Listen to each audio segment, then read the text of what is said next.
Hello and welcome everyone to Talkin' Wrestling with Pondwater Dave. My name is Justin Davis. Here with me again each week, the great, fantastic, legendary Pondwater Dave Miller. What's going on, buddy? Oh, glad to be with you. Welcome everybody to Talkin' Wrestling with Pondwater Dave. We're going to talk about my favorite year in wrestling, 1983, my absolute favorite year. I jumped ahead a little bit, sporting my Bad Street USA shirt, Nabes. But just really super excited. This is an exciting time for World Class Championship Wrestling. Things are popping off with the Von Erich Freebird feud. But before we get started, we want to point out that Amy's not with us again this week. She's with her family, getting past the tragic passing of her mother-in-law, just, trying to get back to a new normal. And we look forward to her being back with us again next week. We're still sending plenty of thoughts and prayers for that family. Yes, and once again, subbing in for Amy this week will be Big Red, Andrew Hermes, who was with us last week as well, and he will be joining us, as my great-grandmother used to say, Dave, directly. Speaking of directly. There it is. What's up, Andrew? Mr. Scissor. Gentlemen. Himself. Can you hear me? We got you. Okay, because I'm in the car. All right. I'm in the car because I had this kid who buying a vehicle for me who don't know what the fuck a clock is. Oh, he's coming in hot. I'd warned Dave that I was coming hot. That's all right. Bring it. I'll be here at 3. 4 o'clock rolls around. Oh yeah, it's going to be closer to 5. You can't see it, but our good friend Allison Faye Johnson says that Big Red is ratings. Happy birthday to Allison. That's right. Even if she refuses to scissor. I was going to get her an acclaimed cameo for her birthday and shit the bed because they weren't available. So there you go. Well, I think she'd love the mayor of Worcester, future mayor, Platinum Max. You're going to be the mayor of Worcester. I think they pronounce it Worcester up there. I don't give a fuck how Worcester. they pronounce it.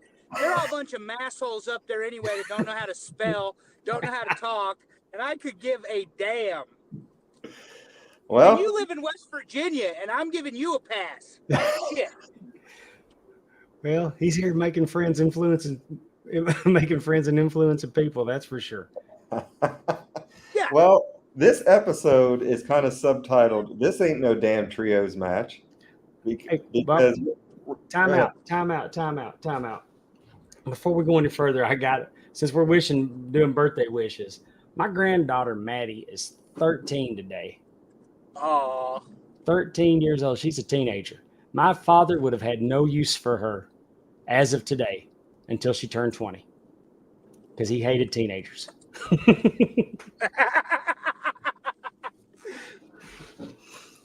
Oh, Well, but anyway, that's Papa's princess, and he's real proud of her, and she's a hell of a basketball player.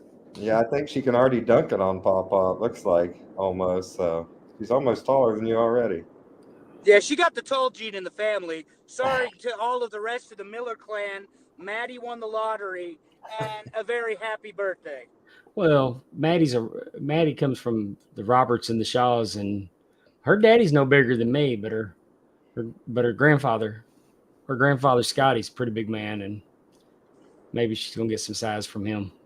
And Stephanie, there you go, and her Teppy. I was gonna say, don't forget Teppy. I never forget Teppy. No. Well, you might forget to push live. Who's much taller than me.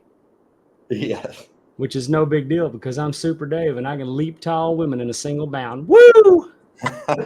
We do want to say this week, we got some new, I don't know if you guys that are watching can see the logo there. We got some new artwork from our buddy JD Hoop. So we want to say thank you. Shout out to him. Oh, he's the best. Dude kills it. The thing about it is he started doing artwork for podcasts, and now he's designing wrestling gear that's on Monday and Friday nights. It's fantastic. Nothing but love for that guy. Talent on loan from God himself. I loved when we got to go to SummerSlam in Nashville last summer. I loved his tights that he made for the Street Profits, the kind of Tennessee Titan, the white and the baby blue and the red was fantastic. And they made him an action figure, if I'm not mistaken. Yeah, Didn't they they? did. Yep. Yeah, they put him as an action figure. Yeah, JD Hoop also, by the way, is not somebody that would ever tell you he's a really good artist, but he's a very good artist. He's one of the most humble people I've ever met in my life. And to Dave's point, talent borrowed from God's the best way to put it, because I don't know anybody personally that has that sort of vision and imagination that can bring it to life the way he has so successfully over and again. Yes. So thank you once again, JD Hoop. What's been going on with everyone? I know Andrew is about to kill a kid for trying to buy a car at 6:30 p.m. Anything else going on this week in the world of Andrew, Big Red? Let's see. I don't know if I have any wrestling to fuss about. I'm really excited that the bloodline is going to be Jay, and it's obviously Jay and Roman in the main event there at SummerSlam. And I'm excited for it to see where they go with it. From a wrestling perspective, work's been a little slow, but we broke all of the numbers that they expected and then some last month. So professionally, I'm having a good time. Today was actually very successful. I just was annoyed by the fact that the kid can't tell time. And but he still bought a vehicle from us, and that does matter. So I don't want to sound like an ungrateful dickhead, because that's how I make my livelihood. So and have for the last 12 years. But next week will be officially 12 years in the car business in some capacity. What kind of car did he buy? A brand new Chevrolet Silverado, 23 model, 2-wheel drive, crew cab, pretty nice truck, and an expensive truck. You know, I've got trucks out on my lot that are $85,000 and $90,000, and this one came in under 50. So we would call that a cheap truck in the business these days. And when I started selling vehicles, you could get a truck full-size crew cab for $30,000, $35,000. So we're $15,000 higher than we were a decade ago, from a new car perspective. My first Chevrolet pickup was only a single cab. Wasn't the Silverado? It was the what did they call those? They don't make them anymore. Not the S10. The looked just like Silverado. But anyway, they had the Sonoma and the Canyon, the S10, the Sierra. No, his was an S1 back then. Oh, Tippy with the win. Man, I get no respect. Anyway, my first full-size pickup truck was less than $10,000. Yeah. I bought a 2003 GMC Sonoma. Now, granted, that's a small truck, and it was a 5-speed, but I paid $16,000 for it, brand new, with like 15 miles on it, back in 2003. I was so young, I had to have my dad co-sign on the loan with me. My first car was a 1982 Ford EXP, little 2-door coupe. It was black with gold pinstripes. It's like $6,300, brand new. Got it off showroom floor. My dad went and bought it with my money because I'd been working since I started working when I was 7. And I bet you that black with gold trim and that perm you had back then, you couldn't tell you shit. This was pre-perm, but you still couldn't tell me shit. It only had 2 seats in it, but little 2-door. And what was funny is that my dad had an Eldorado Cadillac, my mom had a Fleetwood. So, so between their 2 cars, and my grandfather had a Chrysler LeBaron. So when you push the gas pedal on any of those, you know, they flew. And then I go up there and we're going to go look at cars, and the one I wanted was gone. And I was like, well, the one I was wanting is gone. So, and Oh, let me back up a little bit. The story, my first car was gonna be a 1981 Z28 Camaro. That was the last year of that body style before they changed body styles up. It was charcoal gray, and we were gonna get it for $99.50. But the problem was when my dad called to check on insurance for a 15-year-old kid, because I had a hardship license. Insurance for a 15-year-old kid in 1981 was $2,500 a year. So I couldn't afford the insurance, so I didn't get the Z28. So fast forward, we go up to the dealership. The car that I wanted to see wasn't there. I'm a little disappointed. And then we come walking around the corner, and there it is, and it's got like a bow on the hood. And, they did the whole presentation thing for me, and I was pretty excited. And I got in there, and I pushed the gas pedal thinking something was wrong with it because there was no power in an automatic transmission, 4-cylinder Ford in 1981. Brand new 1982 model. It was the first year they made them. That's part of the problem. It's the first year they make them. So this is a pro tip for any of Dave's listeners from somebody in the car business. Never buy the first model. So if the car come out in 24, don't buy that 24. You want to buy the 25 because you've given the manufacturer 12 months to work all the bugs out. Because otherwise, it's not that they won't warranty those items. It's that it'll annoy you to death. Yeah. Particularly these days when you're talking computers, modules, sensors, programming. I mean, my car, I can take the hands off my car right now, the wheel, and I've got lane worn. It'll pull me and keep me in this lane and essentially drive itself. Allison said hers was a Datsun station wagon. My She would have a Datsun. I love her for that.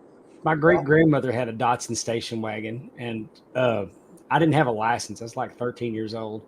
And I asked her, I said, "Hey, Granny, can I use your car to take my buddy home?" And we were cruising all over Pleasant Grove in her car, and I thought I'd got away with something. And then I was working with my dad that weekend, and he goes, "Oh, by the way, quit asking your grandmother for her car." I didn't get in trouble, though. I did not get in trouble. Ben Jones must be older than Pondwater Dave because he says his first car was a 1963 Ford Falcon. Is Australia like Cuba? Australian. Is it Australian, homie? Is Australia like Cuba, where they have cars from like the 50s and 60s? I don't know. The Soviet Union, fun fact for any of those of you playing along at home, only ever created the Yugo. That's a terrible car, but it's actually worth money now because it's like a memento from the age of the Iron Curtain. Yeah, the Yugo was like $39.95 brand new. Yeah, and that piece of shit wouldn't make it 100 miles down the road. And I think it's about like these electric vehicles, where around here we've got this thing called the ocean.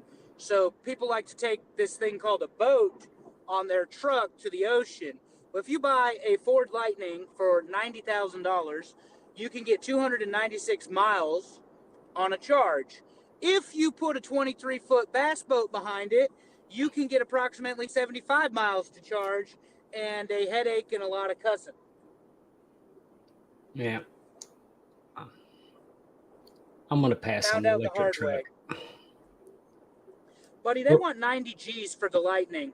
I'm going to pass on it regardless of if I believed in eliminating fossil fuels or not. That's ridiculous. Hey, let me tell you about these bitch bastards in Hinds County. Hinds County, Mississippi. We go to get our tags. I pay $75 extra a year for a hybrid fee. I have to pay because I own a hybrid. Go figure that out. Some asshole came up one day and he said, "Hey, everybody that's buying these hybrids, they're saving that money on the gas. They're getting 40 miles a gallon. Let's screw them out of $75 a year because, they're trying to do something nice for the environment. They're being conscientious people. So let's just screw them." You also live in a red state. That's part of the problem. Well, I don't know who he is. I'd love to have his name so I can put him on the prayer list that somebody would hang him upside down by his toes and feed him X-Lax.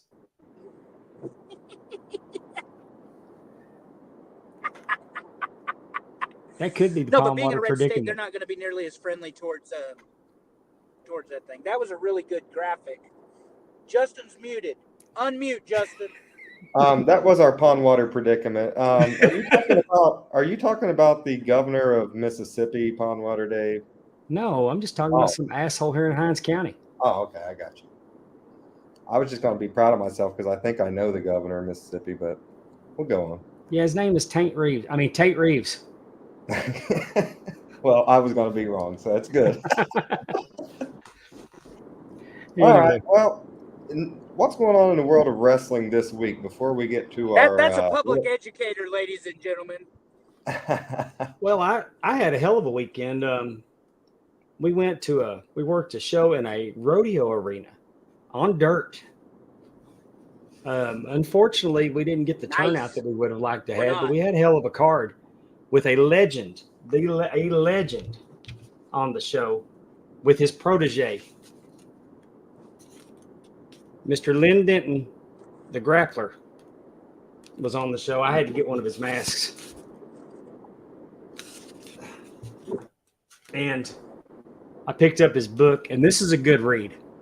This gets you right out of the gate because the first thing he talks about is a match that he tag teamed with the Super Destroyer against Andre the Giant and Dusty Rhodes in the Superdome, and they won. So that's how the book starts out. But he has a new protege, grappler number 3. So I got to work with grappler, and I'm having a pretty good year. I mean, when it comes to working with legends, because I worked with Ricky Morton a few weeks ago, and now I've worked with the grappler. And but I tell everybody all the time that working with legends is cool. But the best part about being on the indie circuit is all the independent wrestlers I get to work with, because those are the stars of tomorrow. So that's the real privilege, is getting to work with those guys. It's nice when they sprinkle in the legends and hopefully get some eyeballs on them. But I just thought that was kind of cool. And working in that rodeo arena, it was hot. It was an extremely hot building. Did it smell like cow shit? Really didn't. No, it really didn't. That would have been a better smell than some of the wrestling fans. But my 10-year-old grandson got to get in the ring, and so I jumped in the ring with him, and I showed him all the stuff that Dr. Tom went over with the top guys in Huntsville. And then when the matches were over, my grandson, 10 years old, helped tear down the ring, loaded on trailer. He wasn't in the way. He did a great job. So Pondwater Dave, wrestling trainer. We're now adding something to his list of accomplishments. Right there, training the future of the sport. I actually watched AEW last night for like the first time in like 3 months, and I didn't think it was a terrible. I did not think it was a terrible show. I didn't think it would knock my socks off, but I didn't think it was terrible. No, but they got to where they needed to get, and they brought Ibushi in, and that's what matters, because the Golden Lovers are reunited. And if you're an AEW fan, you're a Kenny Omega fan. If you're a Kenny Omega fan, you understand the Omega Ibushi story. So the fact that they didn't necessarily spell it out last night didn't really matter if you are rather a Kenny fan, because they're so tied together from their New Japan days. Not to mention, I think they're probably romantically involved, but they're not official out there. So there you go. I will say that I thought the little vignettes with MJF and Adam Cole was a little dumb. But stop it. I didn't see that, but I heard Adam Cole's promo with MJF in the ring after, and I thought that was a pretty good promo. I'm kind of intrigued by Nick Wayne's debut. I mean, it was good. It was not fantastic. I mean, you could tell he's still got a lot of polishing to go, but I thought it was a good effort for a debut.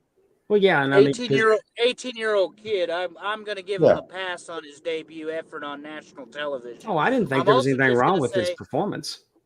All he is another flippy guy, and I'm going to go into cornet mode if we ain't careful. Well, they hyped him up and then they beat him, and that's what kind of I did not want to see him beat Swerve. No, I didn't either. But I when mean, he hit that, when he hit that poison Rana off the top rope, that should have been ball game. There's no reason anybody gets up from that if you're going to suspend disbelief, and they continued on another 5 minutes or whatever. Well, Allison Faye makes a point. I mean, because I've seen Nick Wayne too. I saw him last year at Ric Flair's last match, and he, I mean, he's going to be a star. I'm not crapping on him by any means. I'm questioning the creative that built him up so much for him to lose. I think having him lose is the right thing. Oh, I think it's the right thing too, but it was the buildup around him. Yeah. That almost makes it seem like he failed. But you know what I think they might do? They might do the Sean Waltman gimmick where you bring him in and he loses and then he finally wins against somebody big. And yeah, I mean, maybe they're gonna. Yeah. So I mean, I'm excited to see where they're gonna go with him. I'm just questioning the hype, the way they hyped him. I'm not sure. I don't see the upside to so much hype.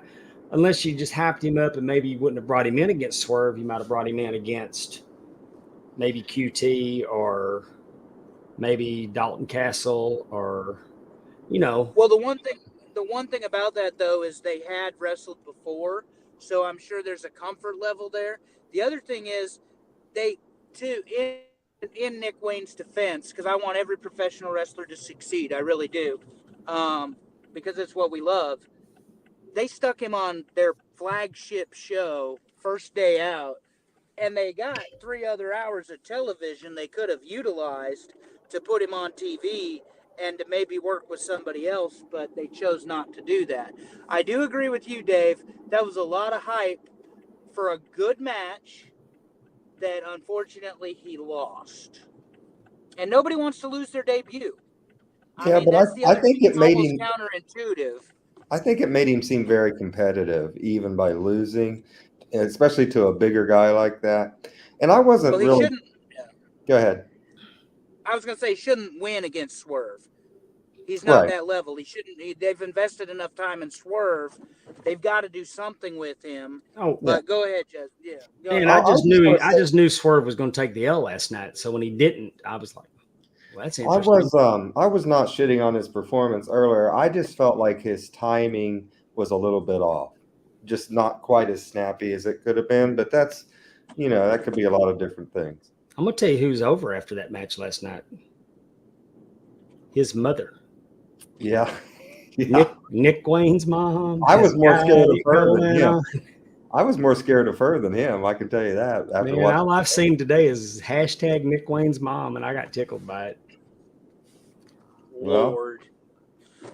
Do we have any civility on this show? No. Okay, good. I answered my own question. Teppy says to simmer down now over there, Dave. So anything else that happened in wrestling this week that we want to discuss before we move on to WCCW? Dave's girl's showing up on Friday. Athena, she's going to be in the isn't she in the Owen Hart tournament in the semis? She is. She has Willow Nightingale. I don't know if she's going to get by Willow. She might. She's the ROH women's champion, so we'll see how that goes. Yeah, but Willow's the New Japan Strong champion, isn't she? She is indeed. Well, I'm pulling for Athena. Then, now, and forever. I do have a interesting. I saw a tweet a little while ago. I don't know the validity of it, but this seems like a list that somebody would have copied. They wouldn't have made it up on their own. Let me put my eyes on. The Sally Jesse Raphael red glasses that he's rocking there.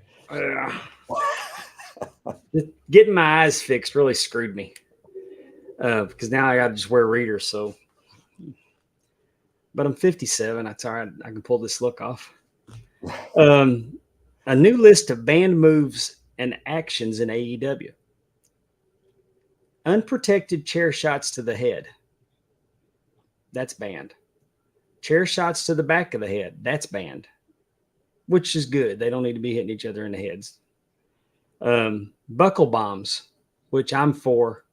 I've been for since Seth Rollins was screwing up legends left and right with buckle bombs. Moves where the wrestlers fall backwards into a turnbuckle. I don't understand that.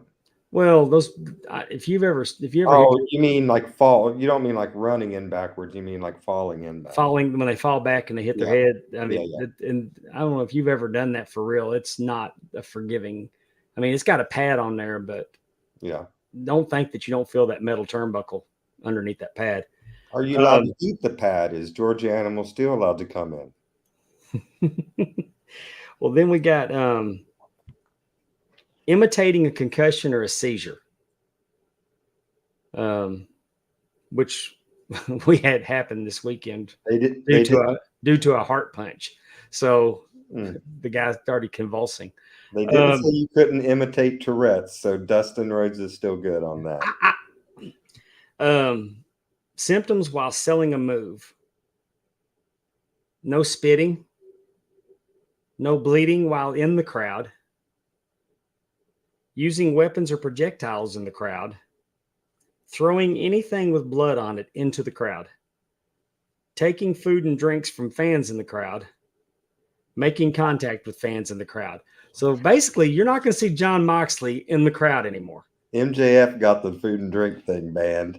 Well, Hangman was drinking beer from the fans too. So yeah. But yeah, some of this stuff. Interesting list. When you're reading the list, you get certain people come to mind. But I'm thinking that I just want to know for Nick Gage's sake, I did not hear Pizza Cutter banned on that list. But let me ask y'all. About do you think that Turner has influenced these? If this list is legitimate, do you think that Turner might have influenced it? Yes. It's money. Somewhere it's money driven. I put that tweet out today. I retweeted it. Somewhere this is money driven because all of a sudden you're asking AEW to not be so AEW. So somewhere somebody has made a request in order to potentially extend a contract, get a sponsorship, maybe get more television. They're talking about going to more pay-per-views. I like the quarterly concept. I think it's a waste otherwise, but that's just me. Well, I think some of it too is really trying to prevent concussions. Yeah, nobody needs to take an unprotected chair shot to the head. Nobody does. But from the standpoint of like the fighting in the crowd and stuff, to stealing the drinks, you are 100% correct. We will not see Jon Moxley in the crowd anymore. I said that same thing to my buddy John when I sent him the tweet about the new rules. I said, well, Moxley's done in the crowd anyway. And he laughed because, I mean, who else is that rule for? But to me, there's got to be some business-minded thing that's behind that. Because I don't necessarily think that Tony Khan really cares that much. Either that or there may be lawsuits filed that we don't know about because they definitely have done some things in the crowd that could get people that are litigation happy ready to jump on. Andrew brought up a point that I was actually going to bring up before we switch topics here, which is AEW. There was a tweet that I read this week that said AEW is going to start having more pay-per-views, moving away from the quarterly pay-per-view that they have now. Do you think that's going to water it down, and do you think people are going to want to pay $50, $60 a month for that? That's going to be your problem. You can't sustain that model. If you go to 12 pay-per-views a year, all of a sudden you're asking somebody to invest $600. And when you ask somebody to invest $600 or $5.99 on Peacock, guess which one they're going to? And not only do they get all the pay-per-views, they get everything else. Now, the HBO Max, Discovery Channel, parent company, etc., if they develop a streaming platform for AEW, and they've got 4 years worth of content now, so to be sure they can go ahead and do that, But yeah, I'm not going to pay $60. $60 is fine on the quarterly. And the other thing is they spend enough time telling the stories that it makes sense. It's old school. It feels good. It's like the Big Four back in the WWF days. But, we're going to all of a sudden have 12 pay-per-views because we have a bloated roster and we have sponsorships to meet and we have, we work for a cable company. Do you think they would revert back to the old WWE style where like the core four are the $50 and $60 and then the rest are like in your houses that are like $30? I was under the impression that if they did this, that it was going to be, I mean, you're still going to have your quarterly big ones that for pay-per-view, but I kind of got the impression that the monthlies were going to be a streaming deal, because I think even what I read was like WWE and the Peacock, the Peacock network format has really changed. I mean, I don't have a problem with paying for Peacock, but I'm not. I mean, I really have a hard time paying $50 to watch pay-per-view.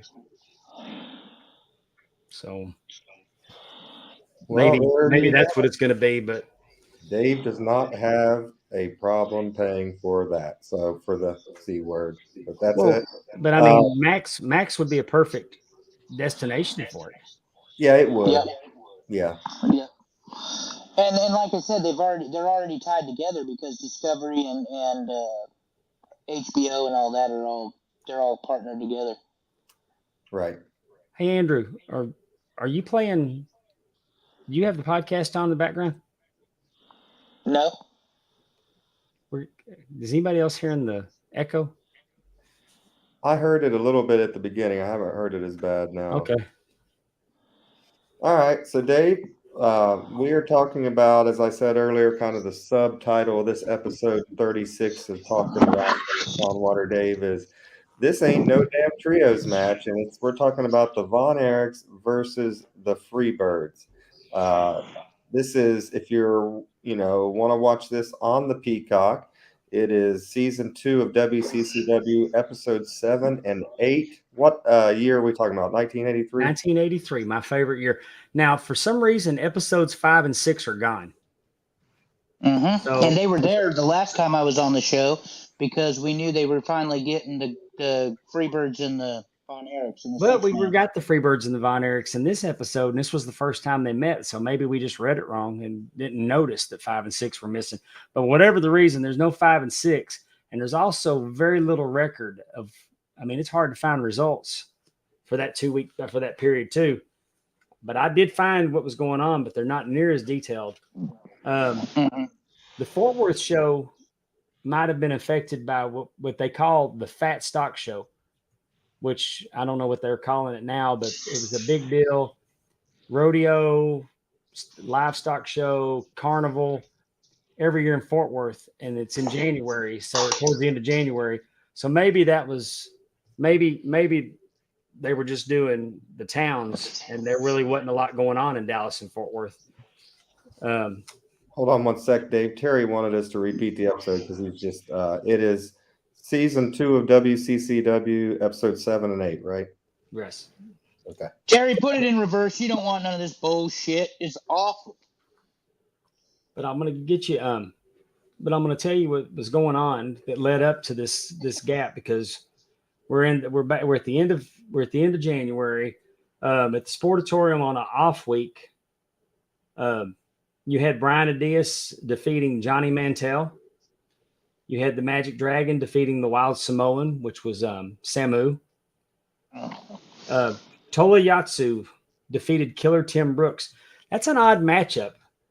I'm noticing that Devastation Incorporated doesn't care if it's faces or if it's good guys or bad guys, because Tim Brooks is Killer Tim Brooks. He's not a baby face by any means. So the fact that Yatsu was going against him, and then the Von Erichs, David and Kevin took on King Kong Bundy and the Great Kabuki, and then Kerry Von Erich defeated Buddy Roberts. Then we're going to move over to Will Rogers Coliseum. This is on March 14th. Wait a minute. On March 2nd. March 2nd, we had in Lawton, Oklahoma, Ric Flair defeated David Von Erich by DQ. That's what they did up in Lawton. That's the only match I know of. So when Ric Flair was in town, he had been in town to wrestle Terry Gordy, which was on the 4th of February in 1983. Bugsy McGraw defeats the Magic Dragon. The Fabulous Freebirds, Buddy Roberts and Michael Hayes, defeat Al Madril and Jose Lothario. That continues, that's continuing the Jose Lothario, Michael Hayes mini feud that was going on, sub feud, if you want to call it that. The Great Kabuki defeated the Checkmate by disqualification. The NWA World Heavyweight Champion Ric Flair defeated Terry Gordy. This would have been the first night that I ever went to the Sportatorium. This is my first trip to the Sportatorium. Because it seems like I remember Ric Flair beating Gordy. Gordy came off the ropes. Flair got him like in a bear hug almost, lifted him up and fell backwards, clotheslined him on the top rope. Gordy kind of slingshots back. Flair rolls him up 1, 2, 3. In a mixed tag team, Brian Adias and Velvet McIntyre defeated Judy Martin and the Magic Dragon. King Kong Bundy beat Al Madril. The Yatsu defeated Sal Oliveras. And then David Von Erich defended the Texas Heavyweight Championship against Bill Irwin. Now we're going to go on to the 7th. They're back over at Will Rogers. This is taping for Saturday Night Wrestling. The TV title, the Great Yatsu, Tola Yatsu defeated Kabuki. Kabuki was the television champion. When I say the television champion, there wasn't your traditional wears a TV belt. It wasn't like Crockett that you had so many minutes. I mean, it was a one fall. It was either 10 minutes, 15-minute time limit. It was called Beat the Television Champion. And every week they said that if if you defended it the first, you were the television champion the first week, $500. Week 2, $1,000. And they kept on. And if you could keep it for 10 weeks, then you got the $5,000. I mean, it was kind of an all or nothing being the TV champion. But you had a title, that TV title on the line, but there was no belt or anything associated with it. So that's because some people will say that that one belt that was used for the American, the Texas, for everything was the TV championship, and they may have brought it out on a TV title match before, but it was really just a television title match. And it was about money, not belts. And then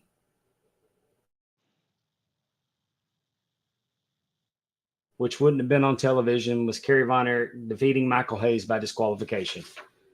And that's on the 7th.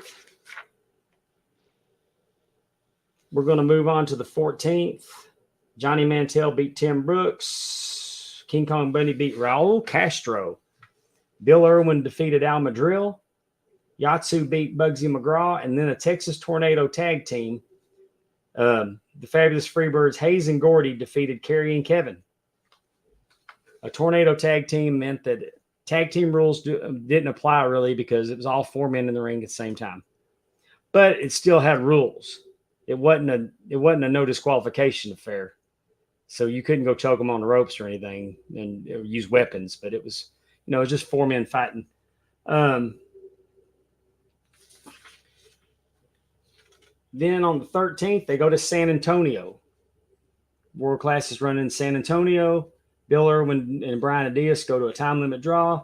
But this is interesting because now we're starting to weed out some talent. This is King Kong Bundy defeats Bugsy McGraw in a loser leave town match. So Yatsu defeated Bill Rathke. I don't know who that is. The women were in for the loop. So Velvet McIntyre beat Judy Martin. And then the Von Erichs, David, Kerry, and Kevin defeated the Freebirds, Hayes, Roberts, and Gordy. So they did the 6-man down in San Antonio. And now that brings us, we're caught up and we're going to these episodes, which was taped on February 18th, 1983. We started off the episode with King Kong Bundy and the Magic Dragon. But before we get to the ring, Mercer talks with Skandar Akbar. He introduces some footage of the great Kabuki rehabilitating himself mentally. A fun fact: that segment was so taped at Benihana's on Park Lane in Dallas. That was Benihana's all day, Jack. I've hung out with the Magic Dragon, but I don't think it's the same one that we're discussing here. Well, no, not and it's a family-friendly show, Mr. And Pisshaw. then Mercer wants to know about Kamala. And we get a video package. That famous video package that we've later learned was filmed in Jerry Jarrett's backyard. I saw that video package when I was in Houston, when Kamala was wrestling for Bosch. I was down there in high school. I was in drama with in the International Thespian Society had their convention in Houston that year. So I was down there for that, and I was watching wrestling on Saturday night in Paul Bosch's program and saw Kamala. So when they were using that video all around. When I think of thespians, I think of Pondwater Dave. That's for sure. Well, I'm gonna tell you. Let me tell you my foray into drama. Yeah, don't take that heat, Pondwater. Don't let him get away with that. No. There was a girl in the drama club that I wanted to go out with, so I started. Of course there was. So I Did started. you find out she was a lesbian or an aspiring singer? No, she wasn't.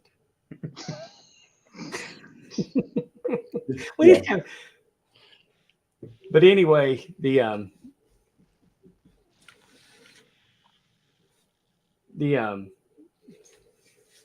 that's why I got into drama, and then turned out I wasn't too bad at it, and I had a good time. So, guys do a lot of things for that a lovely little thing they call poo-tang. So what was your excuse? We all know you were in the drama club. I was not, but I was in junior high choir, and I had to sing the Bare Necessities in a concert. Oh, solo.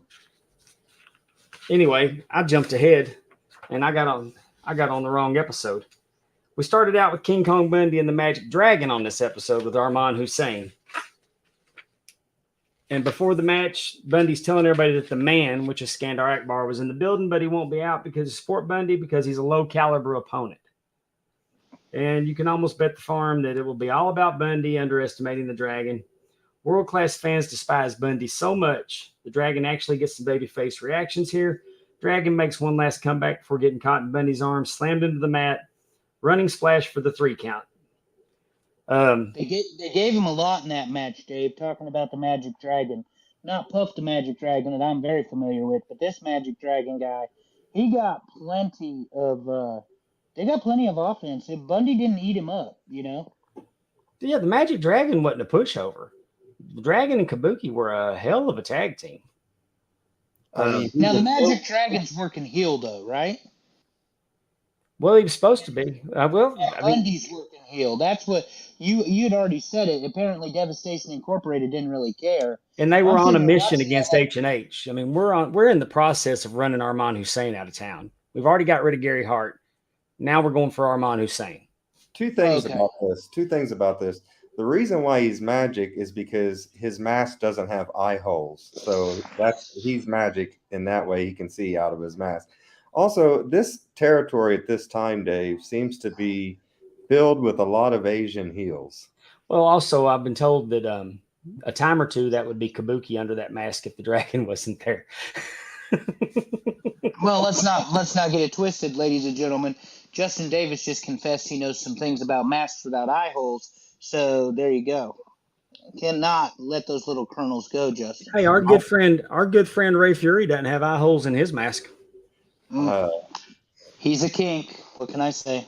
As long as it has a mouth hole, that's all I care about. There you go. There it is. There it is. Now, get ready because I already know that Andrew's gonna.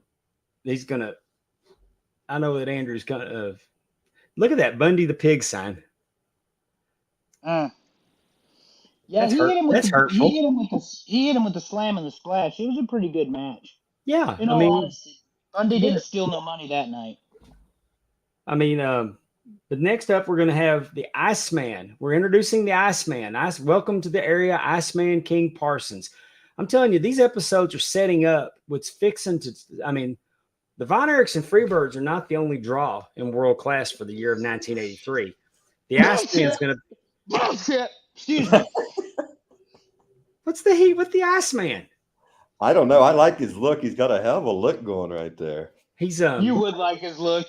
No, I'm serious. The Iceman was King Parsons, a hell of a wrestler, and he But I mean, Yeah, we're introducing the Garvin's Iceman hard. on this episode. We're going to introduce gorgeous Jimmy Garvin. The Iceman's going to go on to feud. He's going to go against Devastation. He's going to go against Buddy Roberts. Then you're going to have Jimmy Garvin, and we know Jimmy Garvin's going to spend the whole year going after David. And then Chris Adams, who's going to be coming up in the next few weeks. Why don't you tell your adoring audience and fans here how the Iceman got his name? Because he worked in an ice house and he had cold hands, and the girls called him the Iceman because he had cold hands. But hey, don't crap on the ice business. That's hard work. My cousins used to work at the ice house during the summertime, and those boys were, I mean, they're strong, and they will eventually do. They're eventually going to do a feature on the Iceman where they actually filmed it at an ice house, and he was using those tongs. You know, you'd hold them and they pick up those big cubes of ice, and he was doing that because there's an ice house right outside. The ice picks. Yeah. All I'm saying is you got mafia hitman and serial killer Richard Zielinski out there as the real Iceman, and then you bring in a guy who apparently used to work with ice, so we're going to call him the Iceman. You being from North Carolina, you also know that the great NASCAR Hall of Famer Terry Labonte was known as the Iceman. Well, listen to this son of a bitch assume that I'm some redneck that watches NASCAR. Get the fuck out of here with that nonsense. Left turn. To quote King Parsons, Mama said it bees that way sometimes. Have mercy. So he's working twice this night. So he gets in there with Arman Hussein. He said that he's had problems. Hussein had problems with him in Europe. I think he also says that he had tagged with David. He had tagged with David before. I'm getting the feeling that when David was out in Florida and going around the country working the heel style, I think he did some recruiting. He might have brought in Iceman. He brought in Jimmy Garvin. But anyway, the Iceman goes in there. Arman Hussein wants to do his, he's wearing he's got those pointed boots. I like the tights. Those are some tights right there. I'm for it. There's times that they build him as the African heavyweight champion. I never saw a belt though. But he wants to do his camel walk, and he would do he made Iceman get out of the ring, and he'd go down. He did a whole ceremony, and he did 1, 2, 3 big steps, and then he turned and he did them. And then when he turned to go the other, Iceman got in there and whooped his ass, and the match was over pretty quick. I mean, 1:42, and the crowd loves seeing Hussein lose. I was happy with the timing of this match. I was hoping it didn't go very long, and it did not. By this point, we didn't see Arman Hussein in the ring very often. This was a rare. I mean, I had forgotten the camel walk. That's how long it had been since I'd seen him in the ring. Mostly he was regulated to tag team matches. And then, so that's our introduction to Iceman King Parsons. We get to meet 2 new people right in this show, right? Yes. Iceman and Terry Garvin. Jimmy Garvin. Jimmy Garvin. Yeah. He's got the gay on the brain. But you're not wrong there, Justin. Jimmy Garvin looks like a dick dancer who invested in Aquanet. Did you see that perm? You can't get curls that tight. Look at him. There he is. Good. There it is. There he is. Look at it. He's a dick dancer. Ain't no way around it. For me to say that I wasn't quite smitten with Sunshine would be a lie. Imagine that. Yeah. So she's along with the Von Erichs, she's the best looking thing on television. Did you see all them fuckers? There ain't a body guy or a good looking man that belongs on TV among any of them. I don't care if it's Iceman, Kabuki, the Japanese dude. All of them look like teetotal shit. Have you heard of a gym? You're on television. Yeah, this is coming from a fat guy. but I'm fat, so I can go ahead and criticize other fat people. I don't take my shirt off for a living, for God's sake. What is wrong with these people? Well, maybe it's like Jerry Jarrett's thing when they said, don't do steroids, and they said steroids. We ain't got enough money for food, so maybe No. they didn't. They couldn't afford a gym membership. Maybe Certainly couldn't in world class. You can tell that Watts is owning Texas right here, and that's based on the way they're booking this nonsense. It's absolute garbage. We're Wait setting till we on. get to the finish. Go Oh ahead. goodness! So here's Jimmy Garvin, and he's gorgeous, by the way. You got it in front of his name, gorgeous Jim Garvin. So And anyway, it's Jim Garvin, not Jimmy Garvin. That was good too. so gorgeous Jimmy Garvin with don't get me started on some of the graphics. Garvin wants the cameras turned off. He's not have a television contract. He's not going to wrestle on television because, as we're going to find out in the next episode, he'll go into detail why he didn't want to be on television. I won't get ahead, but he's like, hey, I don't care. I'm not wrestling on television. And he gets out of the ring. This match actually happened, and he was the winner, but we don't get to see it because this is Jim Garvin asserting himself. And Sunshine's got that little 8mm camera, so she's out there filming. She's scouting. He's constantly scouting, which is kind of neat, kind of a neat angle because it gives him a reason to be out at ringside quite a bit. You got a problem with Jimmy Garvin's presentation, Andrew? He looks like a dick dancer, and I saw the Fantastics wear the same outfit. Yeah, he looks like he's getting ready to do an SNL skit with Chris Farley. But this was before the Fantastics, so who's zooming who? They probably ripped him off. No, there's nothing wrong. There's nothing wrong with Jimmy Garvin. He was trying to pull off that smarmy heel, and I think he did a nice job on what I did see. Because again, to your point, we didn't get to see this match. Right. He's not on television. You got to turn the cameras off and all that stuff. Well, it's coming, but when they find and they will finally get him on camera, and it will be a big deal because it was unauthorized. And make no mistake about it, I got nothing but respect for Jimmy Garvin. He's a hell of a worker. He really is. Oh yeah, he really is a hell of a worker. And then we're introduced to Skandar Akbar, who's sitting with Bundy. Bundy. An American Indian who appears to be some sort of errand boy with a couple of harem girls, tells us his unlimited wealth. That's not cool. Akbar was an established talent from way back. I mean, Frank Dusek posted today a card. Akbar and Bronco Lubitsch was a tag team. I mean, and Akbar was in incredible shape. Incredible shape. He worked. I mean, until the day he died, he was in incredible shape. I mean, a lot like I think he was a lot like Kevin Sullivan, and I think he actually had a better build than Kevin Sullivan.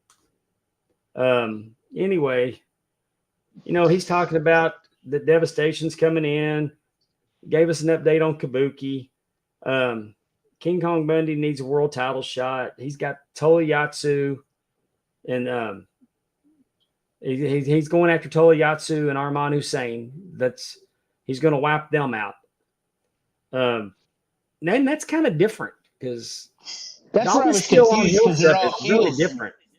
Yeah, you never saw heels versus heels, But I mean, Akbar's coming in with some big dick energy, letting them know that he's going to be the man.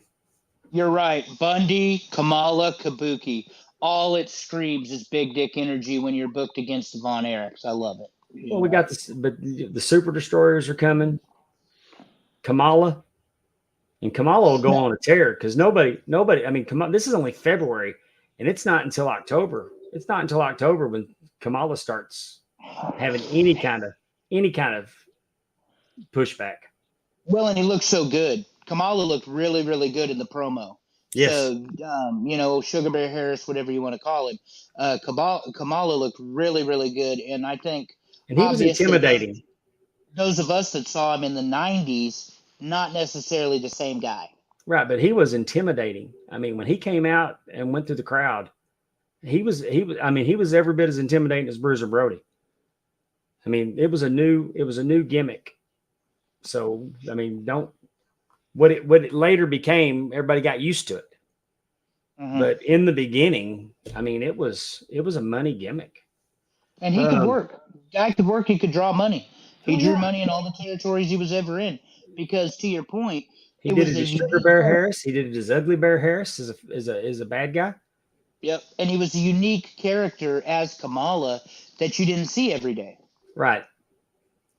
And then Bundy's busy counting $100 bills and I love how he's counting loud while Akbar's trying to cut the promo. Bundy clearly stole someone's fucking money that day because there is no reason.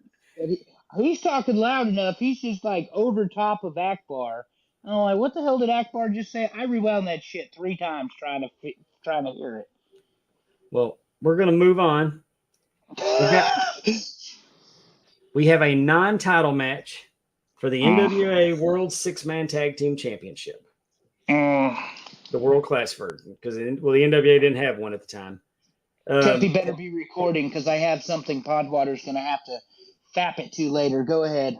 The tag team champions, the Fabulous Freebirds, against Kerry, Kevin, and David Von Erich. And they're billing this as the first time that it's been 3-on-3 since the cage incident.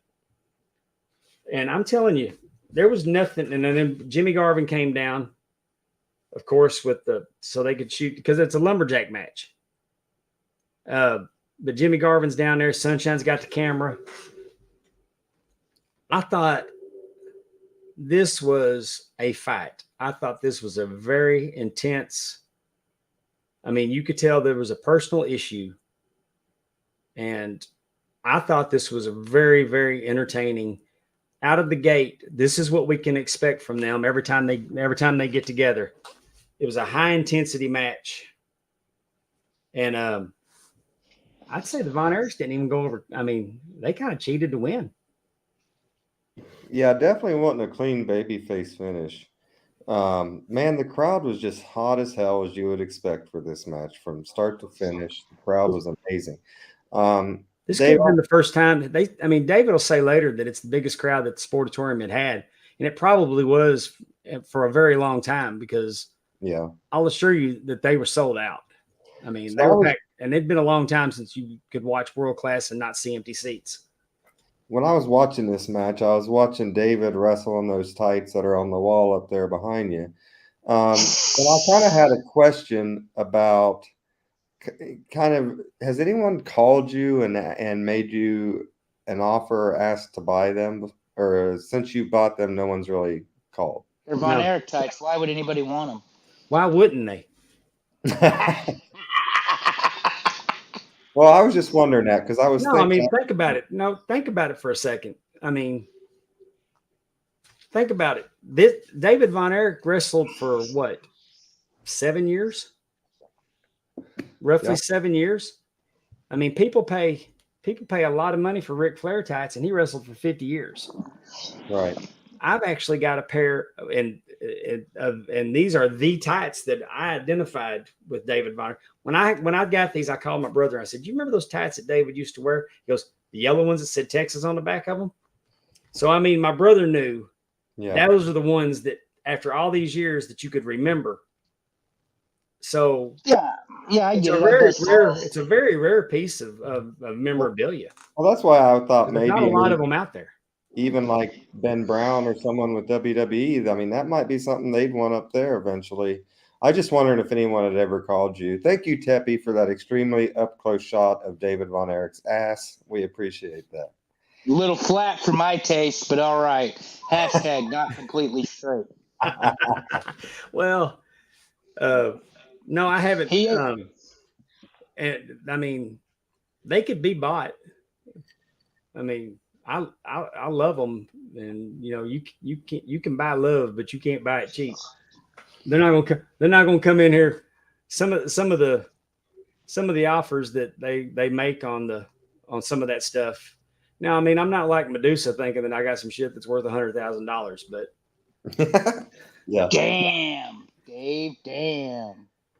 But so you're saying Mick Foley ain't getting those for $10,000? No, if Mick Foley got $10,000, he can get them. Oh, okay. I'm not turning down 10.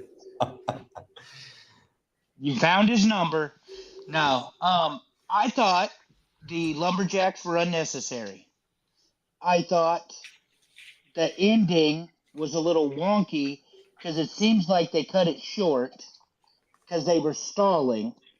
And I thought, this is the best match I've watched with you. Okay. Or none. Because you're right, this was a fight. They kicked it up. Bam Bam bumping like a maniac. I don't know if that bothered anybody. I thought it was great, but he was overselling the sell. He So as was. the Von Erichs are hitting him, he's making a much more exaggerated bump than he probably needed to. But no one's going to boo him out of the building because of who he's running against. I liked it. I Well, liked it. Bam Bam was always believable, though. And he kind of was selling it like he was just knocked silly, like he wasn't real sure where he was. Yeah, he did the Three Stooges routine, kind of like what Dick Murdoch used to do.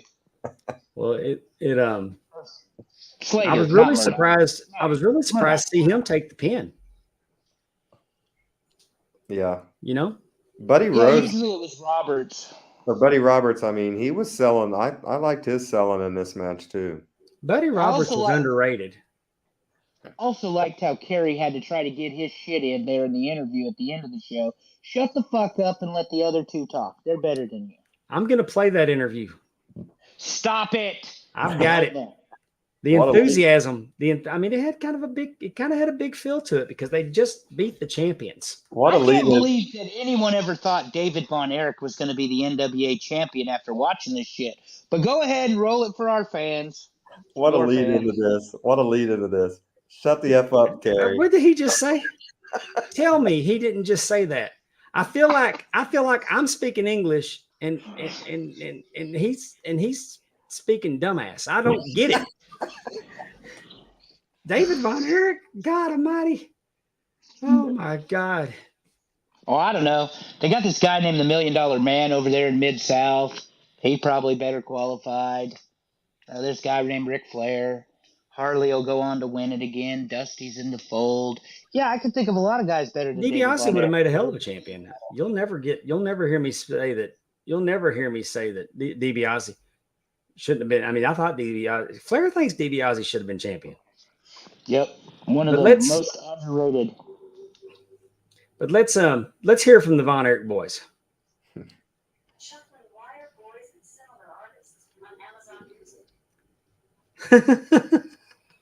Siri always has to interject once David Von Erich, rolling head drop. Wrong one.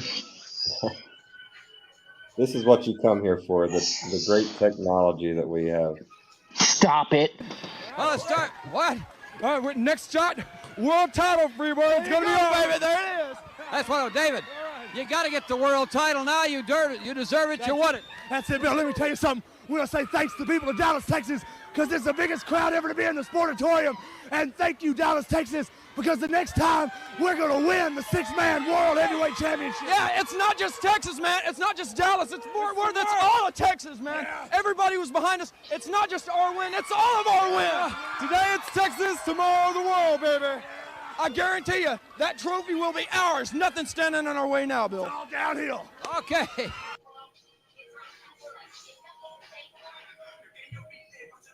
Alexa, stop. I think the ending of that promo pretty much describes this show. It's all downhill from here.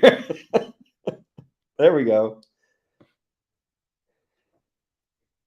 So I actually didn't mind it as bad as I remember it, Andrew, that promo. I thought it was a good promo. I mean, I thought that was like, they kind of reminded me of rock stars pandering to the crowd. The crowd was hot, man. They were into it. They were eating all that up and they fed off that energy. And that's what was going on with that promo. I'm not saying it was a good promo. I'm just saying Kevin's part was a little weird with it's all of our wins. Today, Texas, tomorrow, the world. Are they going to go sell out in the Philippines tomorrow with the Von Erichs? I mean, what are we doing here? Israel. You know, when World Class Wrestling came on, that they quit fighting in the Middle East and to watch. Okay. I didn't know that the Von Erichs brought peace to the world. You learn something new every day. You know, they actually toured Israel. I mean, the World Class Wrestling was over in Israel. Oh yeah. And the heavyweight belt that Kevin had is on display in Israel. They should have had an Orthodox Jewish character. They would have been huge. Well, they were huge and they didn't have to. David Manning has an interesting story about when they went to Israel, and they got off the plane and he was helping. Buddy Roberts was really drunk from the flight over, and him and Michael were kind of walking Buddy, and Buddy made a comment that yelled at the crowd that y'all killed Jesus, and David Manning just let Buddy go. Says, "You're on your own, Michael." Well, if you're sitting at home eating matzo ball soup listening to this show right now, we apologize for Michael's comments. That was Buddy's comments. Buddy's, I repeated the story. Did we lose Big Red on that? Yeah, apparently Big Red is offended by our talk of Israel. So anyway, there was an interesting pinfall that happened in this match, and David Manning had to get into position because a good referee will get to where the shoulders are. There's a picture. And then he goes airborne and jumps over them. Yeah. And this was a common occurrence, and it popped my wife because she's seen me do this. And it's a total David Manning move to get there. Yeah. So, I mean, I don't do it very often, but it's kind of one of those things where he gets squeezed in on the ropes. There's nowhere to go, so he jumps over the other side to get the pin. And he went flying, and he'll come around, and you can't tell in the still video. He's actually, his body's kind of turning, so he's going to land land in position. Yeah. It was a heck of a spot.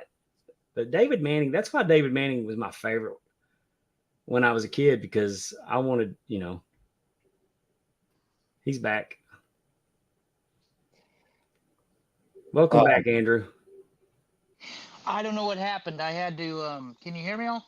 We got you. Okay, because all of a sudden the audio went dead, and I don't know what happened on my end. I thought something was up because I couldn't hear you. It's called divine intervention because Pondwater don't want me to shit on his beloved Freebirds. Or not Freebirds, excuse me, Von Erichs. I'm all about the Freebirds. Oh, I love the Freebirds. Bad Street USA t-shirt was the first piece of wrestling merch that I bought. First wrestling t-shirt was just like the one I'm wearing right now. Nice. I mean, I pretty much, after David died, I pretty much cheered for the Freebirds. Especially Gordy. I love Terry Gordy. Yeah, it's hard not to love Gordy. Terry Gordy was so good. Man, he was so good. So anyway, Bill Mercer comes back. He tells us, next week, David's going to meet Buddy Roberts, Tolayatsu, and Almadrill, and we're going to get another interview with the man, which I've already done once for us. But anyway, where I realized I was wrong, we were in the middle of the Kamala package where Akbar says he's 6'7", 375. Then the voiceover guy says Kamala is 6'9" in the video and 385. So Akbar missed it by 2 inches and 10 pounds. But we've all been there. Yeah. Anyway, we're going to get now we're stepping up with Iceman. We started out with Hussein. Now this episode, we got the Iceman back again. What you're not hearing is he comes to the ring to the music of Sister Sledge, We Are Family. And the song of the 1979 World Series Pittsburgh. The music really makes a difference with Iceman's presentation when you see him doing his thing and then, doing his legs, and you'll see it in this match. But the network has to cut the music out, and thankfully they just cut the music out and they didn't try to put in some of that horrible generic music that they've been known to do. I think that pisses people off more. Like with Rick Rude, I love Rick Rude's original music, and now they don't play it on the network, and they put in something else. It's like, just don't play anything, because putting in that just offends me more. You know what I mean?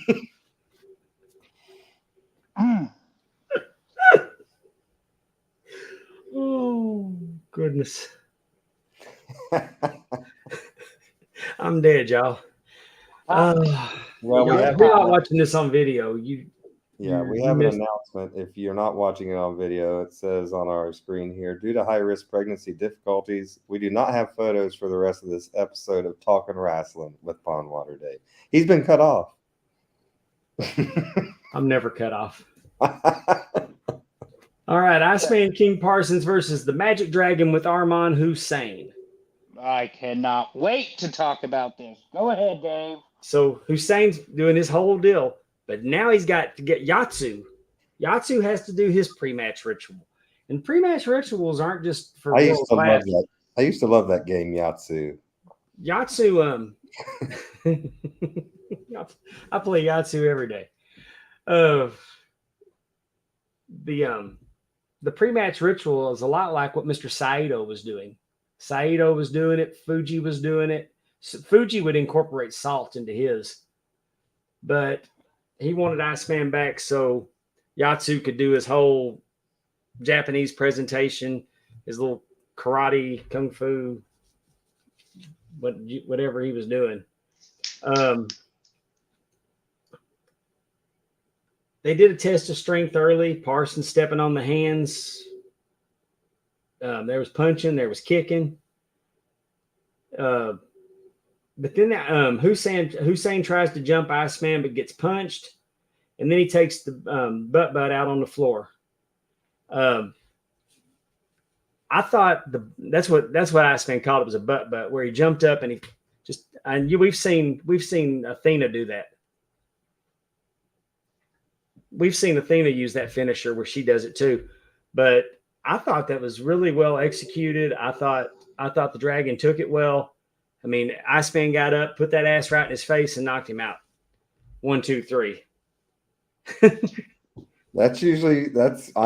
put over that finish plenty of times.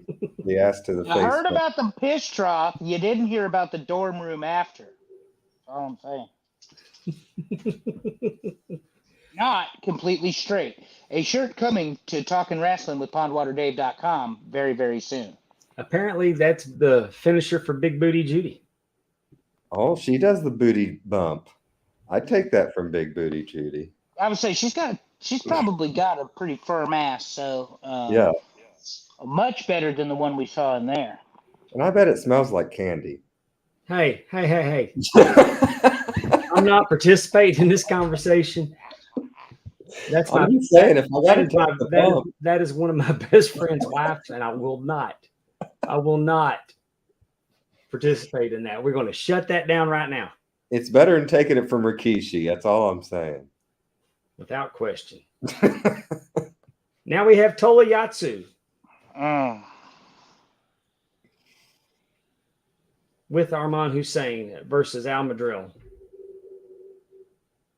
I think I got them all mixed up about the ritual. But anyway, you would think I wasn't actually reading this stuff. Anyway, Madril ends up, which I think is interesting, that Yatsu introduced a claw hold in this match. And for fuck's sake. And submitted. He also said that there's only 2 Asian wrestlers that were any good at that, and he was referencing the other one would have been Duke Kiyomuka, because Duke Kiyomuka and Fritz von Erich used to have claw versus claw matches pretty regular, so it's not uncommon. But I was really surprised and they never went anywhere with Yatsu and the von Erichs with the claws. So I mean, I thought that when I saw that finish, I wonder if they're going to incorporate that, but I guess not. No, they never did. Thank God. If he's 4 inches lower, it's a fucking rub and tug on a Friday night at the damn Sportatorium in Dallas. That was the worst finish I've ever seen in my life. It's bad enough we have to watch the Iron Claw goose stepping through the streets of damn Dallas. Now we've got this clown putting on a claw in the abdomen. I'm telling you, 4 inches lower, it's a rub and tug, and you need consent for that in it's too 50 hot. states, even Texas. Even It's- Texas, you have to have consent for that sort of thing. It's too hot in So sports. should he have scissored him? Oh, absolutely. See, scissoring is not a finish. Scissoring is a It ain't even greeting. a start. Exactly. It's a greeting. It's like a handshake, a fist bump, a high five. That's why it's the Scissor America Tour 23. We're getting everybody. I feel like it's a transition move, but that's just me. Go ahead, Paul. Well, I was surprised to see the claw come out. Though. Terrible finish. Terrible finish. And I do like that Al Madrill was able to get him in the ring and start that. They have not called it Madrillization yet. Mark Lawrence calls it Madrillization. Bill Mercer doesn't. He calls it a rat-a-tat when he starts pounding. And then, I don't know, Bill Mercer was just all over the place in this episode. If the match had gone 5 minutes longer, we might see a little rat-a-tat. I told you, if he drops it 4 inches, all of a sudden we've got something to work with. And the next thing you know, we're making sounds and we could do Batman graphics from the 1960s with this shit. What I don't understand is why Al Madrill didn't reach up and rake his eyes. Yeah. Because normally when the Von Erichs use a stomach claw, that ends up being what breaks it, is going to the eyes. So wait a minute. Hold on. You're telling me there's a history of using the rub and tug finish? Yes, because sometimes the Von Erichs will be trying to put the claw on them, and they'll have their hand up, keeping the claw from getting them on their head, and the struggle's there, and then all of a sudden they'll just pull back and they'll go ahead and they'll put the claw on the stomach. I got that finish when I was 18 in Windsor. Let me tell you too that I'm trying to squeezing say my little brother's head didn't hurt him. Squeezing my little brother's head as a kid did not hurt him near as bad as when I grabbed him grabbed him in the stomach and squeezed his stomach muscles. I'd make that little sucker cry. Well, there we have child abuse. Yes. And ironically enough, Dave using the adjective little to describe somebody else. Well, he was 8 years younger than me. I had a little size on him at the time. Not much. So anyway. Nature hadn't caught up to Dave's disadvantage yet. Now, here's Bill Mercer meets gorgeous Jimmy Garvin in Sunshine by the Pool. So you aren't going to tell me with that backdrop and that carpet around it, they filmed that at a hot tub store. There was no doubt in my mind. They went to some store, one of the swimming pool stores that had the display on the showroom. They 100% filmed that there, because that wasn't at an apartment. That wasn't, that was 100% at a swimming pool store. I never paid attention to it much in the past, but I was on fire picking out Benihana in the swimming pool store in this one. But he reiterates that he will not let anybody film his matches because he didn't want anybody saying there's any flaws in his wrestling, even though his wrestling has no flaws, is what he said. I also want to point out about Sunshine, just to give you a little background. Sunshine is actually Jimmy's cousin. And she's filling in for Precious at the time. Maybe Precious was having a child at the time, because she will later join Jimmy, and then she'll undermine Sunshine and get her out. But that happens a lot here in West Virginia, where the cousin fills in for the wife. So that we have seen that a lot. So anyway, he doesn't want him. He don't want him filming other wrestlers to look for the flaws, and so Bill Mercer goes, "Why don't you just buy a VCR?" Because I know it's 1983 and things are expensive, but come on, you're supposed to be a rich wrestler. Garvin explains that he's come to Dallas not to just bring home some class to world class, but to embarrass the Von Erichs and possibly even the fabulous Freebirds. But he's intrigued by the Texas Heavyweight Championship that David's holding, and at this time he's got like promo pictures of each Von Erich, and he's tearing them up and throwing them in the hot tub the whole time. I thought, this is a get to know Garvin. You're not going to come out of there with a warm, fuzzy feeling. You're going to hate him. But he's foreshadowed that he wants the Texas heavyweight title. That's the only title the Von Erichs have left now because Kevin's lost the American to Gordy. So we're getting ready, and in the next few weeks it's going to happen. And it had a controversial ending to it, allegedly. Now we're on to the main event for this episode. It's a non-title match for the Texas Heavyweight Championship. It's David Von Erich versus Buddy Roberts. At first, I thought that this match might have happened earlier in the evening, but I saw that Michael Hayes, and then when Kerry and Kevin came out to the ring, it looked like they'd already showered or combed their hair. They had their clothes ready to go out to the bar. It was post match, so because normally what would happen whenever there was a 6-man tag, they'd have what they call a captain's match, and they'd take one person from each team and they would wrestle a singles match on the card. And essentially that's what they did, but they just did it later for the main event. Yeah, I thought I was talking about Buddy Roberts selling earlier, and this match in particular, the way he took the atomic drop from David Von Erich, I thought was one of the best sells of an atomic drop that I've seen ever. It was fantastic. Yes, I noticed that too. Buddy Roberts you hated him so bad. He knew how to get heat, and he knew how to he made everybody look good. And over the years, I came to appreciate what Buddy Roberts did. At the time, I hated his guts. I mean, and I always felt like if I was going to win a fight with one of the Freebirds, that I'd have a chance against Buddy. But we all know that you wouldn't have. He probably would have gutted you. Yeah. I'm also proud to say that I got to have a beer with Buddy Roberts in Charlotte. So drinking with a Freebird got checked off my bucket list. Let's just say if we're in a bar and we're fighting that group, Buddy's the one you're picking to fight, right?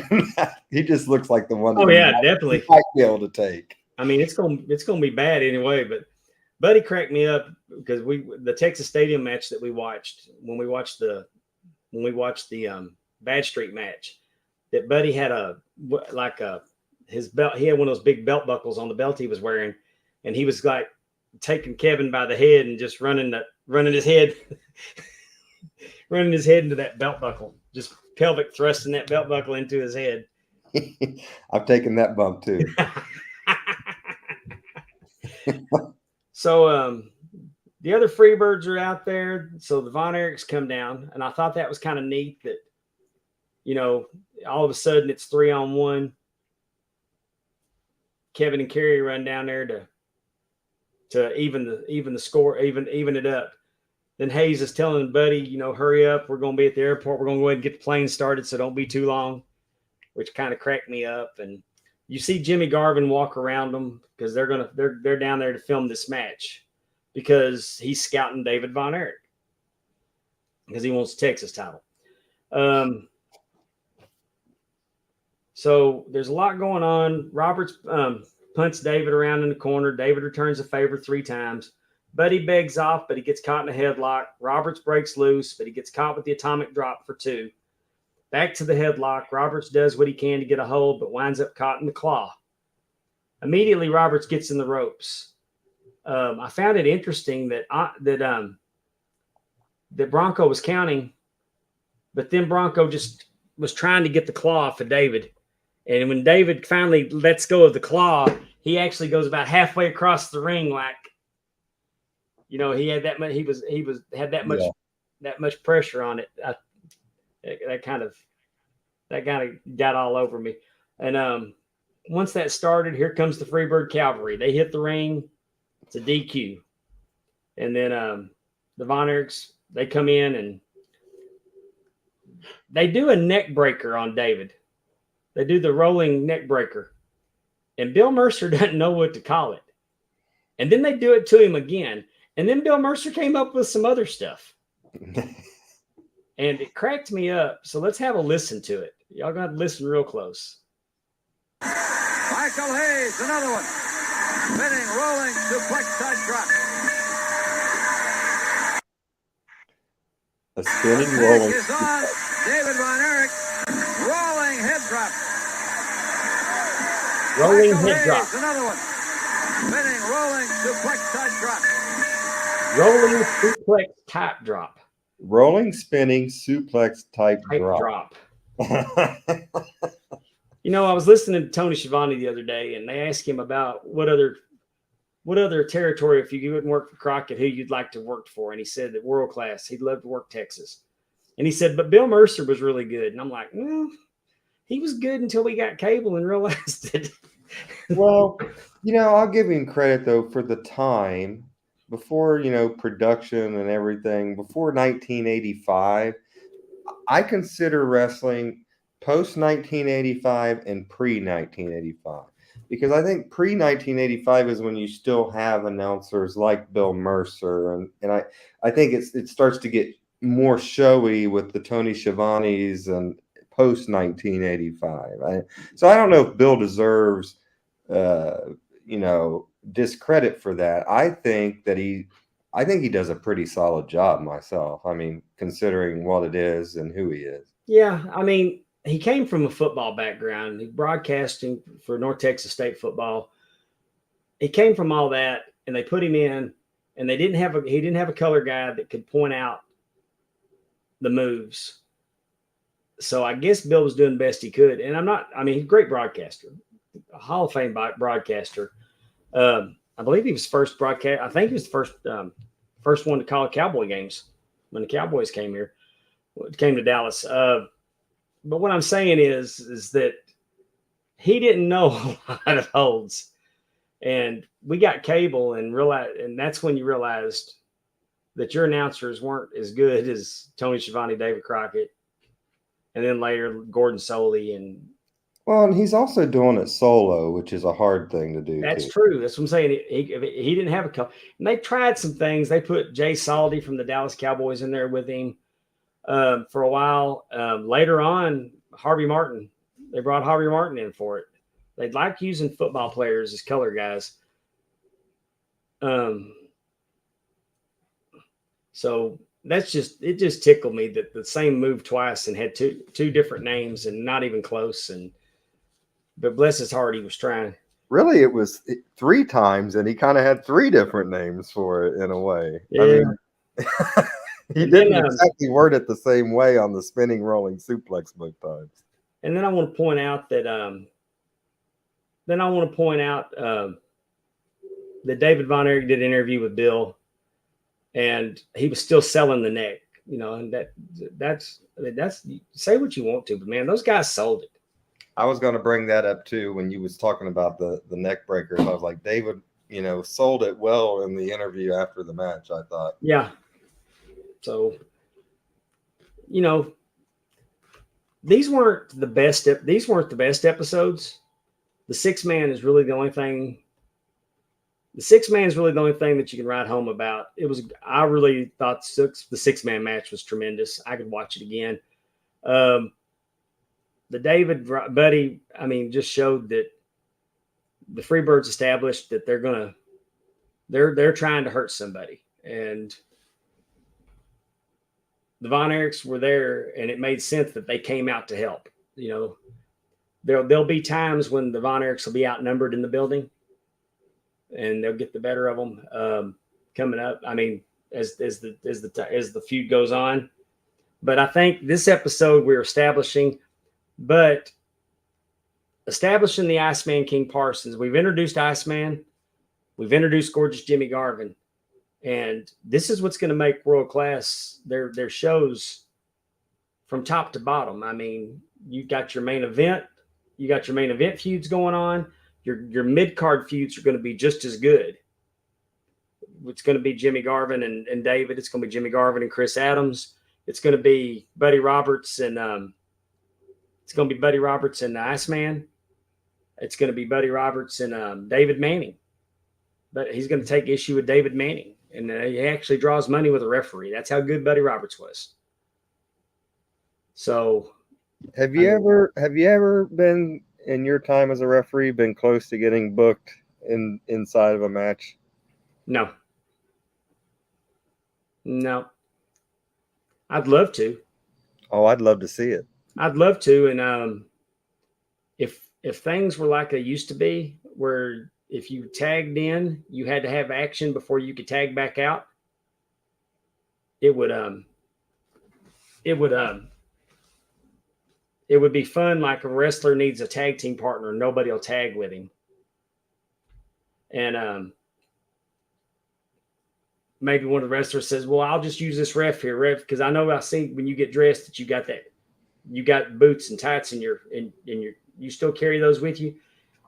And then all you got to say, "Well, I'm not a fighter." Well, you don't have to be. All you got to do is just stand in the corner and let me do this, because I got to have somebody to get them. I want them both. I can handle them. And then during the course of the match, you do a high five, and the referee says, "That's tag. Get in the ring." And then they get the referee and they beat the snot out of him. And then the way I would finally makes the hot tag. But you can't tag right back out.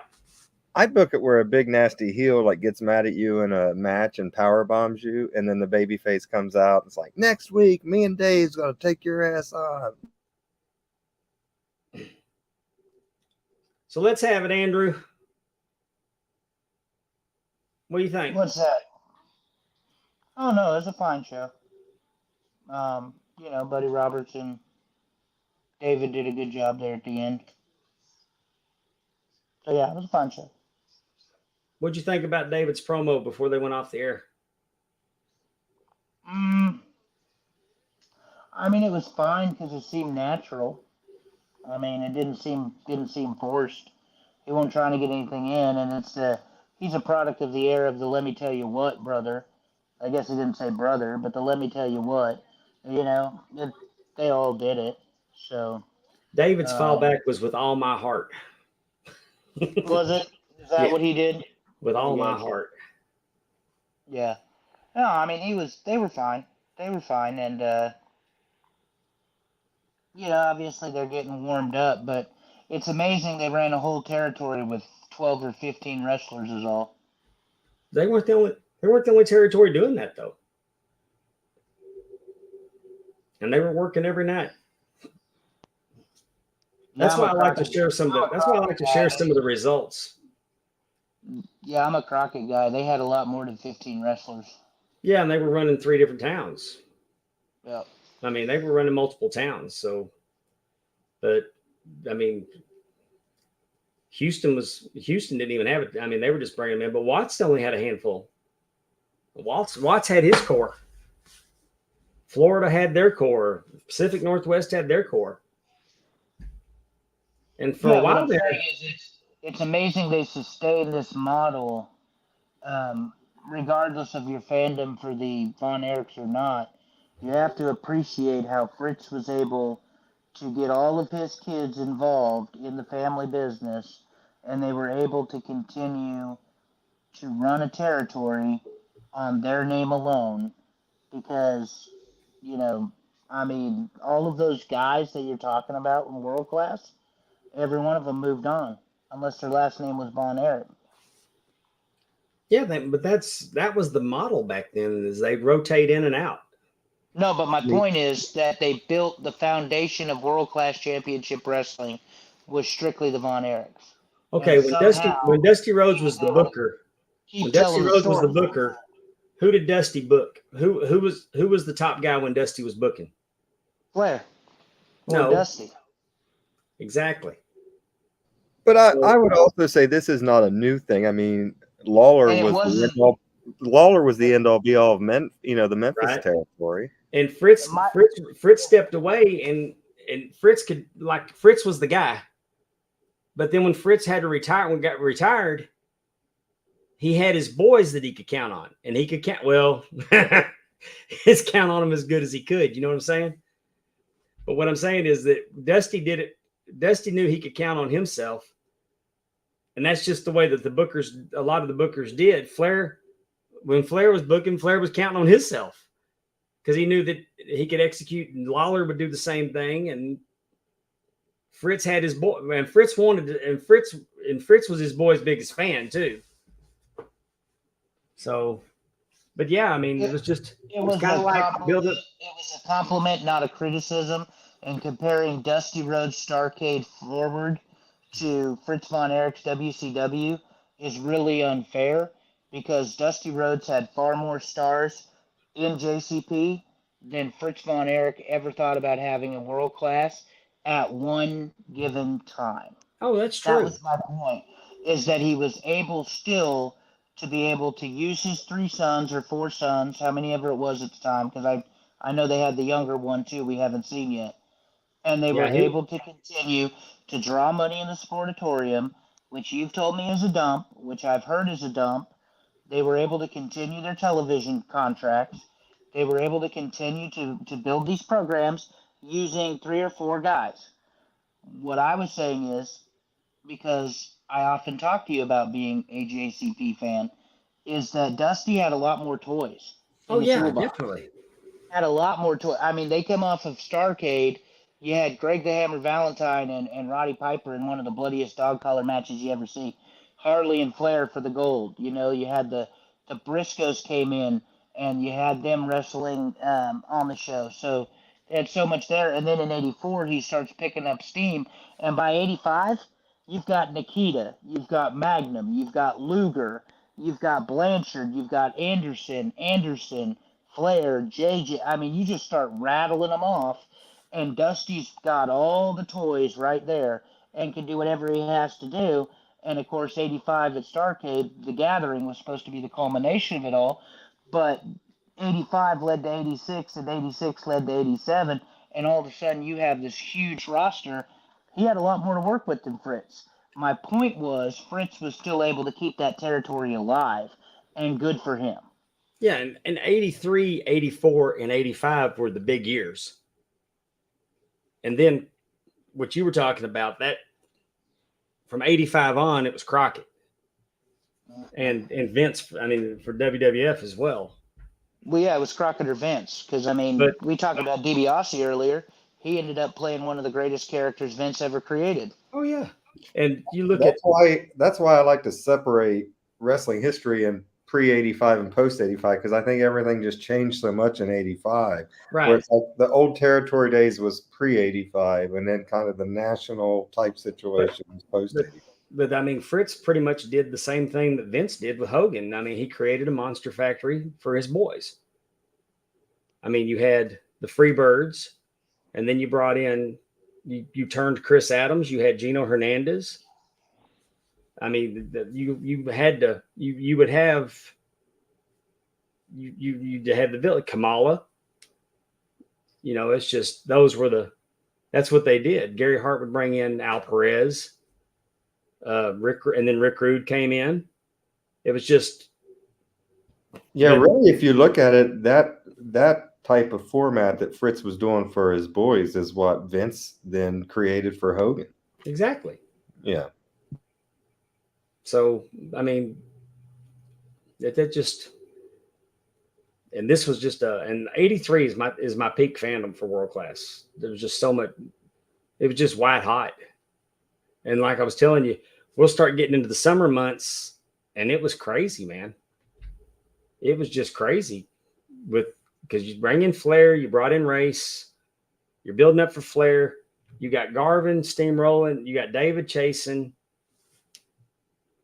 The Von Erichs and the Freebirds are still at each other's throat at every chance they get. This was just peak fandom. And you know the atmosphere that we had at Rocket City Wrestling in their building?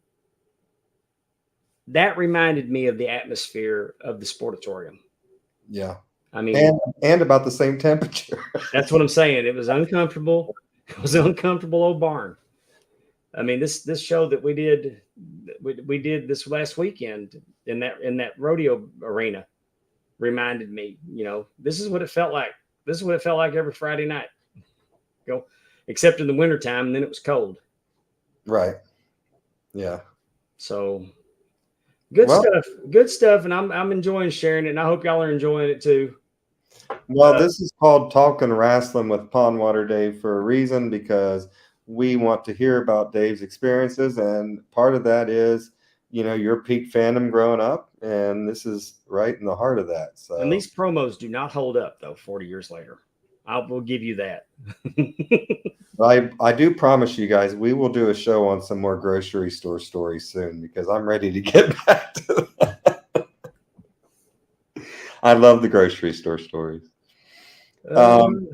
Guys, I want to say, first of all, thank you, all that has been in here in the chat. We have had a ton of interaction here on the chat tonight. Allison Faye, happy birthday once again. See, Efren just hopped in. Terry Weaver, please put it in reverse. Carl Bramlett, Ben Jones, Gianni, just everyone that's been in here. It's been really cool to see everyone. Thank you guys for coming in here with us tonight. Yeah, I always thank the chat. I saw the Aaron Sheen joined us. He's from he's new. He's new in our group. New top guy to add free shows, right? And he's from Wells. So okay. We got another international listener. That's cool. Yeah, we do. But we thank y'all. We know that y'all have a choice to how to spend your evenings and entertain yourselves, and that you take that you join us means the world to us. And I want to thank and I'm going to tell Efren that I think Rocket City was pretty hot, but I mean, uncomfortable is uncomfortable. I mean, we're not sitting on top of the sun like Efren is out there in Arizona right now. Well, but nothing's hotter than Efren in a suit at Top Guy Weekend 2, coming off the stage of the game event. Yeah, so. You get grill steaks on Efren. Sweating Crisco, baby. He was sweating Crisco. All right. Anyway, but Andrew, thank you so much for sitting in with us. We always love having you. Yep. Thank you for filling in these last 2 weeks. We know you worked hard today, and you had to deal and you didn't have time to decompress before you got on, and it means a lot to me that you would jump on with us. Not a problem. He decompressed when he got here. He was fine. I just want to say, like I said, thank you all for that are in the chat. Thanks everyone for listening to this week's edition of Talkin' Wrestling with Pondwater Dave. I just want to say F the guy that made Andrew stay late at work today, and take care of yourself and each other. Oh, Dave, what you got? Let's end on a high note. All right. Today is my granddaughter's birthday, which I mentioned earlier, but tomorrow are 2 of my grandsons' birthdays. And they're not twins. No. Quentin and Rylan. Cool. And happy birthday to them. And here's the let me ask the producer. Am I allowed to talk about this? Yes. Okay. So on top of that, tomorrow evening, I'm getting another grandson, so I'm going to have 3 of them with the same birthday. Holy heck. Well, we don't know when he'll come, but they will induce tomorrow night. Yeah, okay. Oh, I thought they were just taking him. That's cool. Me, my uncle and myself had the same birthday, and my best friend in high school was all born on January 7th. So it's pretty cool when all that wraps up into one. So it makes it easier for you guys as grandparents. You just got to go to one day of birthdays and knock all 3 out in one day. Well, no, they never. Well, it's not so bad anymore. But back in the day, it was like, no, screw you. I'm doing my birthday party. I mean, there was no give or take. I mean, yeah. And there was no consideration that grandparents couldn't be in 2 places at once. But now they're out there scattered all over the country. So. Well, but the little Hesse Kai will be here tomorrow. I'm gonna call him Cobra Kai. What's his name? Hesse Kai. I've heard of some hussies, but never a Hesse. So it's a family name on his father's side. I think his grandfather was named Hesse, and then Kai was just because I think they think that's like a cool cowboy name. There was a show, Cobra Kai. Well, no, that's what I said, but I think there was a character on. I'm trying to think what the. No, his grandfather's name was Hezekiah. Oh, I thought. Well, what was the name that they liked that was on a Walter? Western? Oh, Walter. From Breaking Bad. There you go. They got it from WWE, wasn't it? Well, I'm gonna call him. I'll probably call him Cobra Kai. Well, good luck tomorrow with that. We hope everything goes well. We hope everything's going to go well for you guys this week that are listening. We'll see you next week on the 37th episode of Talking Wrestling with Pondwater Dave. Go ahead, Dave. I know you're getting ready to say something. Well, we're gonna give everybody a break. We're gonna pivot away from world class, and we're gonna move around the country a little bit on the next couple of episodes, and then we'll pop back in on world class. We'll go a couple months into the future when things are really popping off. So okay, well, there you have it. There's a little preview for Mr. Andrew Hermes. Thank you for subbing in here these last 2 weeks for Amy. We really appreciate it. For our great producer, Teppy Miller, and for the great Pondwater Dave, my name is Justin Davis. Take care of yourself and each other. So long, everyone.